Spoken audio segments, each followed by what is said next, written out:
अस्सलामुअलैकुम व्यूवर्स। आज हम आपके लिए लेके आए एक बहुत ही बेहतरीन वीडियो। डीसी सोलर सिस्टम अक्सर लोगों ने लगाए होते हैं, लेकिन जब उसके अंदर कोई मसला आता है तो ये नहीं पता होता कि इसको चेक कैसे करना है। तो आज के हमारे सिस्टम के अंदर हमारा डीसी लोड नहीं चल रहा, तो हम उसको स्टेप बाय स्टेप चेक करेंगे और इस वीडियो में आपको समझाएंगे कि आप उस सिस्टम को कैसे चेक कर सकते हैं। डीसी लोड हम दो तरीके से यूज़ करते हैं, एक एमपीपीटी से और एक हमने इसी सिस्टम के अंदर पीडब्ल्यूएम चार्ज कंट्रोलर भी लगाया है। तो बारी बारी हम दोनों को चेक करेंगे कि दोनों से डीसी लोड की आउटपुट हो रही है कि नहीं, क्योंकि अंदर हमारे मेन बोर्ड के अंदर हमारा कनेक्शन नहीं चल रहा। तो अब हम चेक करते हैं एमपीपीटी से। तो चेक करने के लिए हमने एक अदर डीसी लाइट ली है, क्योंकि टेस्टर वगैरह के अंदर ये शो नहीं करता, इसलिए हमें डीसी लाइट का इस्तेमाल करना पड़ा है।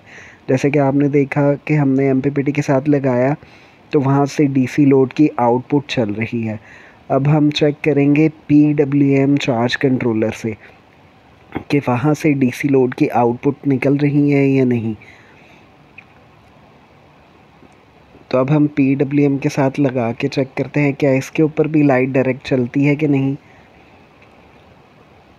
जैसे कि आप देख रहे हैं कि पीडब्ल्यूएम से भी हमने चेक किया, उसके कनेक्टर से भी आउटपुट लोड चल रहा है और नीचे स्विच से भी, यानी कि एमपीपीटी और पीडब्ल्यूएम दोनों ओके हैं। अब मसला अगर है तो फिर अंदर जो बोर्ड के लिए वायर जा रही है इसके स्विच के अंदर या वायर के अंदर होगा, या तो इसके मेन बोर्ड के अंदर होगा। तो हम चलते हैं और अंदर मेन बोर्ड को चेक करते हैं कि इसके अंदर क्या मसला है और उसको कैसे फिक्स करना है। जैसे कि आप देख रहे हैं कि मेन बोर्ड के अंदर हम ये लगा के देख रहे हैं, लाइट ब्लिंक हो रही है और उसकी ब्राइटनेस भी कम है। लाइट जैसा लोड ये चला रही है, लेकिन कूलर वगैरह जैसा लोड ये नहीं चला पा रही। तो हम अब बोर्ड को ओपन करके देखेंगे कि उसके अंदर क्या मसला है और आपको बताएंगे कि डीसी लोड चलाने के लिए आपको किस किस्म का बोर्ड इस्तेमाल करना चाहिए। मेन वायर की बात करते चलें तो जो पीडब्ल्यूएम से मेन वायर हमारे बोर्ड तक आ रही है वो हमने 4 एमएम की यूज़ की है। और बोर्ड की बात करते चलें तो ये ओपल कंपनी का है, जिसकी प्लेट मेटल की है और बटन इसके पत्थर के हैं और इसके जो स्क्रू हैं वो कॉपर के हैं। पत्थर के बटन और मेटल की प्लेट वाला बोर्ड आपके लिए क्यों फ़ायदेमंद है वो भी इसी वीडियो के अंदर हम आपको बताएंगे।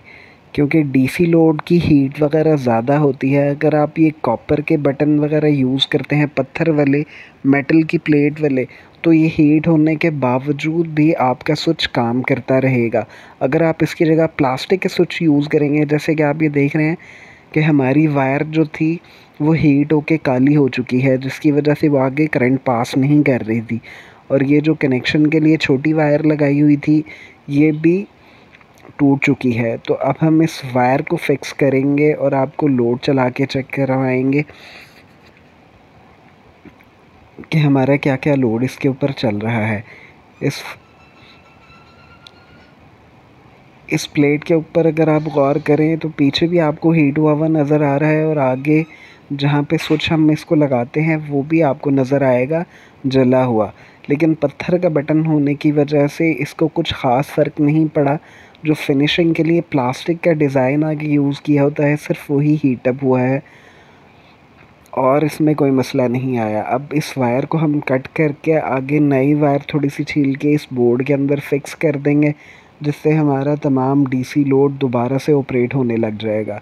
इस सिस्टम के ऊपर हम एक अदर डीसी कूलर चला रहे हैं, एक एसी डीसी फ़ैन चला रहे हैं और 2 अदर डीसी लाइटें चला रहे हैं, जिनके टोटल लोड की बात की जाए तो तकरीबन 10 से 15 एम्पेयर के करीब उसका लोड बन जाता है। इसीलिए हमने अच्छा वाला बोर्ड लगाया है ताकि हमें बार बार चेंज ना करना पड़े। इस सिस्टम के अंदर ये जो बोर्ड हमने यूज़ किया है तकरीबन हमें 1.5 साल होने लगा है इसको यूज़ करते हुए। और एक दफ़ा स्विच लूज़ रहने की वजह से हमारी जो प्लेट थी वो हीट अप हो गई और मेल्ट हो गई, जिसकी वजह से सिर्फ़ और सिर्फ उसके जो फिनिशिंग वाला आगे प्लास्टिक है उसी को नुकसान हुआ था। पीछे प्लेट के अंदर आपको कुछ भी नुकसान हुआ नज़र नहीं आएगा।